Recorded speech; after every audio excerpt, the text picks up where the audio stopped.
আসসালামু আলাইকুম বন্ধুরা, কেমন আছেন সবাই? আজ আপনাদের শোনাবো এমন এক কাঠুরের গল্প যার সততা আর দয়া তাকে বদলে দিয়েছিল সারা জীবনের জন্য। আবার সেই একই সম্পদ কিভাবে এক লোভী জমিদারের জন্য কাল হয়ে দাঁড়ালো। চলুন হারিয়ে যাই গহীন অরণ্যের এক মায়াবী জগতে রহমত আর সেই সোনালী হরিণের সাথে।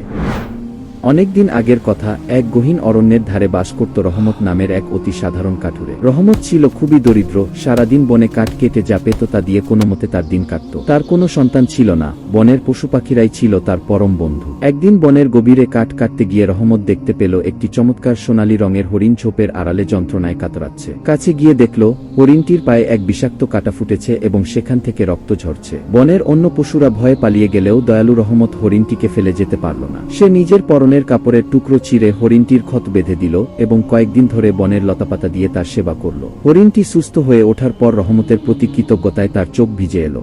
একদিন হরিণটি বনের একটি গোপন গুহার সামনে রহমতকে নিয়ে গেল।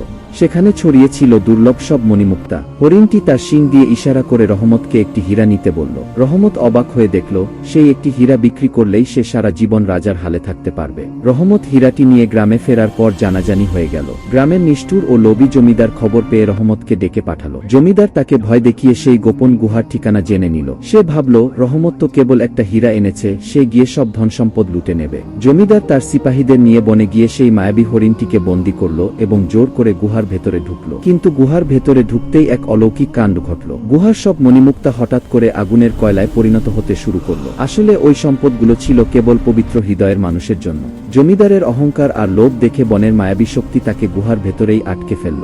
রহমত যখন বুঝতে পারল কি ঘটেছে, সে দ্রুত গিয়ে হরিণটিকে মুক্ত করল। হরিণটি মুক্ত হয়ে বনের গভীরে মিলিয়ে গেল। রহমত বুঝতে পারল পরোপকারের ফল সবসময় মিষ্টি হয়, কিন্তু অন্যায্য লোভ মানুষকে ধ্বংসের দিকে ঠেলে দেয়। রহমত সেই একটি হীরা দিয়েই তার গ্রামবাসীর সাহায্য করল এবং বাকি জীবন শান্তিতে কাটালো। উপকারের প্রতিদান সবসময় ধনের চেয়েও বড় কিছু দিয়ে পাওয়া যায়, আর লোভ মানুষের সব অর্জনকে ধুলোয় মিশিয়ে দেয়। সত্যিই তো, রহমত যদি সেদিন লোভ করত তবে হয়তো সেও জমিদারের মতো বিপদে পড়ত, কিন্তু তার পবিত্র মন তাকে রক্ষা করেছে।